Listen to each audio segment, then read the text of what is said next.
Hey, happy Sunday, everyone. Going to talk about a subject that a lot of people have had questions about: cardio, where or how and when to do cardio. I just hit my cardio because I had a macro night last night. So anyway, how and when to do cardio during your prep, and this could be a contest prep, or hey, maybe you're prepping for life. You know what I'm saying? Okay, so whatever it is that you're getting ready for or trying to lose fat for.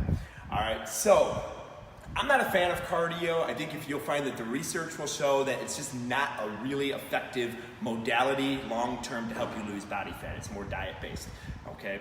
But there are 2 points in my prep that I found where it was beneficial. The first is, and you have your 3 types of cardio, by the way. You have your oxidative, okay, which is not going to burn a whole lot of calories. It's kind of like a walk in the park, maybe a little bit more intense than that. All right. You have your glycolytic, which is going to be more your shorter-term energy systems, and then your very short-term energy system, your phosphagen. Okay, so you have those 3 different ways, and the intensity is the greatest here in the phosphagen. Then your glycolytic. Glycolytic would be kind of like interval training, 70-75% of maximal heart rate. Here you're like 85 to 95. Here you're like between 40 and 65. Okay, roughly.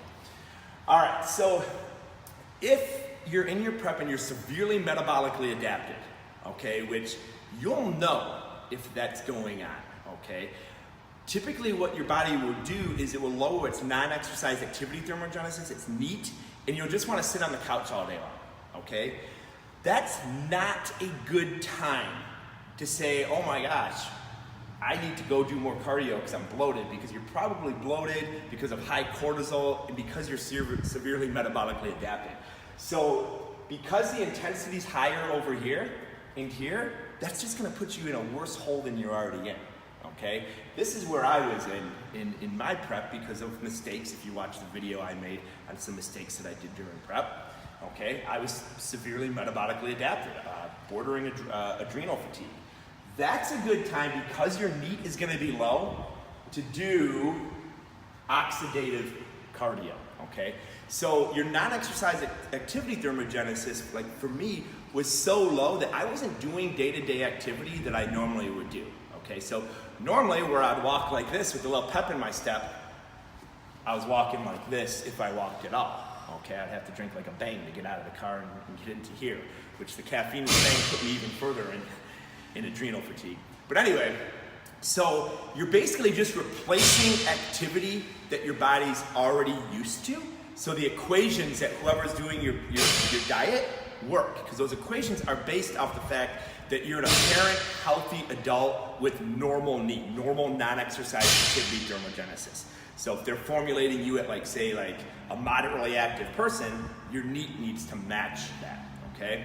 So if you're severely metabolically adapted and you feel that there's still some extra fat to lose, just make sure that's not water retention from the metabolic adaptation, then that form of cardio is going to be the best. Your long, slow duration, and all you're doing is filling in NEAT there. You're just filling in calories that your body should have already been doing, but things are so slow. So you're not tapping into your fat stores necessarily. Now, the other side of the coin might be, hey, you did everything right, you worked with a good coach, you listened to that good coach, you don't really have much metabolic adaptation, maybe some tiredness here and there, but maybe you had a bad diet day, or maybe the formulation, you're just a little bit behind and your coach needs to prescribe some cardio. Now that might be a time, because you're not metabolically adapted, you're not in adrenal fatigue, you're feeling pretty good, that would be a time that you're going to be doing more the higher intense cardio. Why? Because you're going to get a higher caloric expenditure there, okay? Goal is not to do any cardio at all, by the way. For your body typically will just adapt. But if you absolutely have to, that's when you would want to do your higher, more intense cardio, is when there's little metabolic adaptation going on, you're feeling good, your body can handle some additional stress. Now, a lot of it depends on what your goal is. If your goal is to get unhealthily bone dry, lean, like we do in bodybuilding, okay, typically you're going to be on a more stringent diet, and this form of cardio is just going to add more stress, okay? But again, not all the time. if your goal is, hey, you want to get some photo shoot ready, okay, yeah, you're training hard, you're dieting hard, but again, there's not a whole lot of metabolic adaptation. You can stay more around here, okay? So again, 2 different modalities and when to do them. Do the lower intense steady state if you've been really burning the candle at both ends and you're just using it to plug in neat calories, not exercise activity thermogenesis.